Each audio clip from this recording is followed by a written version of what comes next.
Expo కంపెనీకి చెందిన ఈ యూజ్ అండ్ త్రో పెన్నును సాధారణంగా విద్యార్థులు వాడుకుంటారు. ధర తక్కువ ఉండడమే దానికి కారణం.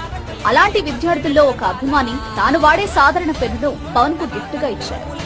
దాని ధర ఎంతని చూడకుండా పవన్ భద్రంగా దాచుకుని డిప్యూటీ సీఎం గా తొలి సంతకం చేయడం అందరినీ ఆకట్టుకుంది.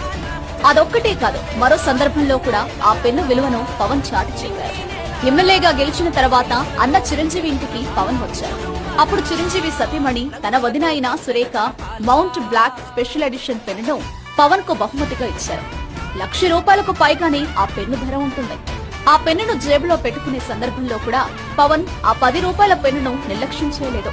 తన వదిన ఇచ్చిన పెన్ను పక్కనే ఆ ₹10 పెన్నుకు స్థానం ఇచ్చారు.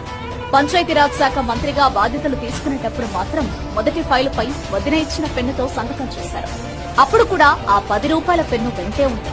పెన్ను ధర కన్నా తన అభిమాని చూపించిన